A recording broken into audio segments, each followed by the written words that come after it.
Bonjour à tous.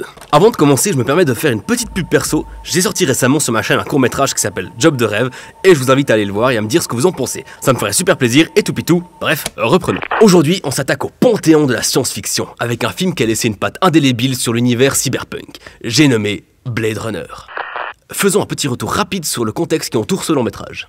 Blade Runner, réalisé par le autrefois adoré et aujourd'hui détesté Ridley Scott, est un film sorti en 1982, ou 1982 pour nos amis non helvétiques, librement adapté du livre Les androïdes rêvent-ils de moutons électriques de Philip K. Dick. Et il est également important de préciser que le film est sorti sous pas moins de 7 versions différentes. Mais celle qui nous intéresse aujourd'hui est la version Final Cut, sortie en 2007, seule version que Ridley Scott a pu éditer dans son entier. Et vous n'êtes pas sans savoir qu'une suite nommée Blade Runner 2049 est sorti en salle il y a de cela quelques mois et il est très probable que j'analyse également ce film.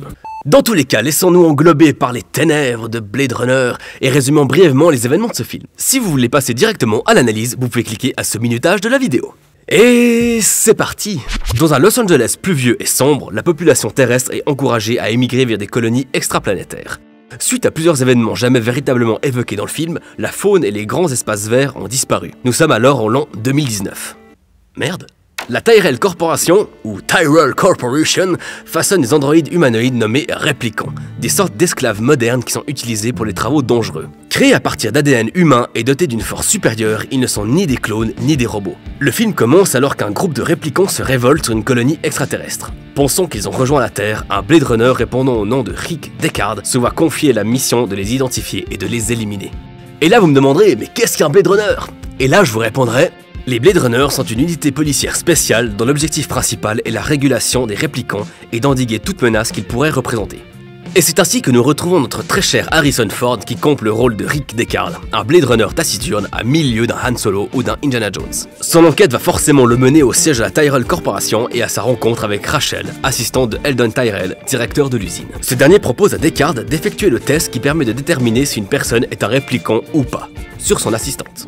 Une fois le test terminé, Deckard confirme qu'il s'agit bien d'une réplicante, ce à quoi Tyrell répond par la positive. Il ajoute également que Rachel est persuadée d'être humaine car de faux souvenirs lui ont été implantés. Pendant ce temps, on suit deux réplicants qui connaissent le défaut, entre guillemets, de leur conception. Le modèle de réplicant auquel ils appartiennent, le Nexus 6, a une durée de vie de 4 ans.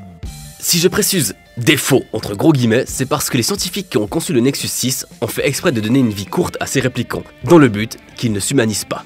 Ainsi, ces deux réplicants qui répondent au nom de Roy Batty et Pris parviennent à entrer en contact avec Tyrell à qui ils demandent de prolonger leur durée de vie. Répondant que c'est impossible, Roy Batty tue Tyrell à l'aide d'une technique douce et totalement indolore. Pendant ce temps, Deckard et Rachel entretiennent une relation plutôt houleuse. Et finalement, les chemins de Deckard et des réplicants finiront par se croiser. Le Blade Runner tue Pris, mais l'affrontement entre Deckard et Roy se poursuit. Et alors que notre héros s'apprête à tomber dans le vide, le réplicant le sauve.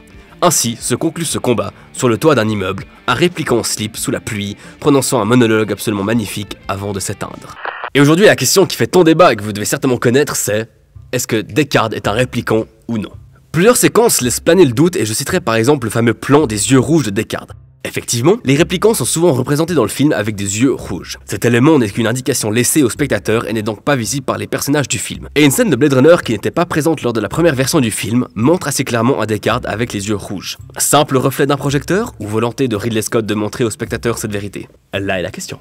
Mais il y a également la symbolique de la licorne. Alors que presque l'entièreté de la faune terrestre semble avoir disparu, Deckard rêve quotidiennement d'une licorne, animal qui n'en est pas vraiment un puisqu'il s'agit d'un mythe.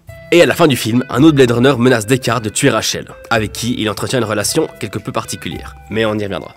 Donc ce Blade Runner, répondant au nom de Gaff, vient menacer Deckard de tuer Rachel et lui laisse un origami en forme de licorne. Quand on sait que les souvenirs des réplicants sont des implants, on peut tout de suite imaginer que Gaff serait au courant de la condition de réplicant de Deckard et qu'il aurait comme rôle de le surveiller. Qui plus est, Blade Runner 2049, sorti récemment en salle, nous présente les nouveaux Blade Runner, et ceux-ci sont officiellement des réplicants. Tous ces éléments pourraient nous faire penser que... And it means he's a replicant. Hein? And it means he's a replicant. Ah. He's a replicant. Bon. Mais est-ce vraiment important? En toute franchise, n'est-ce pas plus intéressant de laisser planer le doute et que nous, spectateurs, soyons comme les personnages du film, perdus en quête d'identité? Personnellement, j'apprécie bien plus de laisser le choix de l'interprétation au spectateur et de ne pas nous donner des réponses concrètes et explicites. Sans blague, sinon je ferais pas cette émission. Pourquoi ne pas nous laisser perdus, questionnés? Pourquoi la réponse serait-elle forcément plus intéressante que la question? L'interrogation, à la différence de la réponse, permet de travailler l'imagination et d'entretenir le mythe. Mais bref, comme vous vous en serez peut-être rendu compte, il n'y a pas vraiment de message à décortiquer ou de scénario compliqué à comprendre dans Blade Runner. Non, mais là où le film devient vraiment intéressant, c'est dans les questions qu'il apporte à son propre univers. D'un côté, nous avons le héros, Deckard, incarné par Harrison Ford, qui joue ici un détective taciturne avec une grande part sombre et déshumanisée, à l'opposé total de ses rôles de l'époque. Et d'un autre côté, nous avons les méchants, entre gros guillemets encore une fois, qui se révèlent bien plus sympathiques et attachants lorsqu'ils se dévoilent. Tout ce que ces êtres artificiels veulent, c'est survivre. N'est-ce pourtant pas là le propre de l'humain?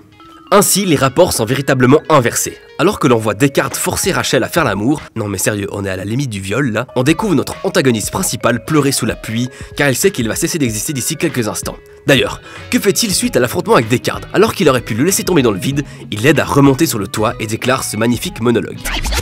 J'ai vu tant de choses que vous, humains, ne pourriez pas croire. De grands navires en feu surgissant de l'épaule d'Orion. J'ai vu des rayons fabuleux, des rayons C briller dans l'ombre de la porte de Tannhauser. Tous ces moments se perdront dans l'oubli. Comme les larmes dans la pluie. Oui, Roy ne veut pas qu'on se souvienne de lui. Il veut laisser une trace de son vivant en ce monde, raison pour laquelle il partage ses plus beaux souvenirs avec Deckard, afin que d'une certaine manière, il continue d'exister. Alors qu'il sait qu'il va mourir, il veut découvrir le plus de sensations possible. C'est pourquoi il se met en caleçon, pour ressentir l'effet que produit la pluie sur son corps. La preuve en une image. Ici, on voit clairement qu'il profite de ses derniers instants, de ses derniers ressentis. Il veut emmagasiner le plus de sensations possible avant de disparaître. Roy veut se sentir vivant alors qu'il ne l'a jamais été. Ainsi, les humains se déshumanisent alors que les machines, elles, recherchent leur humanité. Le film se déroule à Los Angeles, dans ce qui semble être un cocktail cosmopolite et ethnique. Ainsi, la déshumanisation ne touche pas un peuple en particulier, mais l'entièreté des humains. Mais à partir de quel moment les humains ont-ils perdu leur humanité? Peut-être est-ce au moment où ils ont commencé à créer la veille artificielle, où ils s'en sont pris pour Dieu. Si on observe le bâtiment de la Tyrell Corporation, on pense immédiatement à une pyramide. Et quel est le premier plan du film? Un œil, qui petit à petit se superpose à la pyramide. Vous voyez où je veux en venir, n'est-ce pas? Non, pas les Illuminati. À la base, le symbole de l'œil et de la pyramide représente tout simplement le divin, l'œil qui voit tout. Ainsi, les humains, via la Tyrell Corporation, se sont octroyés des pouvoirs divins et ont donc perdu leur statut mortel. Et on peut encore accentuer cette symbolique de l'œil en nous rappelant que l'œil est le miroir de l'âme. Et comme je l'ai dit précédemment, on reconnaît les réplicants grâce à leurs yeux rouges sans vie. Mais Roy, apprenant qu'il ne pourra pas prolonger sa durée de vie, tue Tyrell en lui crevant les yeux. Confirmation que l'humain a perdu son âme. J'aurais également pu parler bien plus longtemps du premier plan du film, mais je laisse ce bon soin au Tomatrope et à la vidéo Un plan, un film consacré à Blade Runner, que je vous invite à aller voir tant son analyse est intéressante. Ça devrait s'afficher par là, je pense. Je sais pas trop comment ça fonctionne. En conclusion, il n'y a pas de bonne réponse. Répliquant ou humains, machines ou mortels, nous restons sceptiques, nous restons dans le doute. Et c'est là que, selon moi, Ridley Scott se trompe. Il a peut-être bien choisi de faire de Deckard un répliquant, mais le révéler ainsi n'apporte rien. Au contraire, ça retire une bonne partie de l'intérêt du film, du questionnement intérieur et de notre propre définition de ce qui fait un être humain. En tout cas, merci à tous d'avoir suivi ce nouveau numéro de Filmopsie. Si vous êtes intéressé par avoir mon avis sur Blade Runner 2049 ou si vous avez d'autres films intéressants à décortiquer, n'hésitez pas à le dire dans les commentaires. Merci à tous et à bientôt.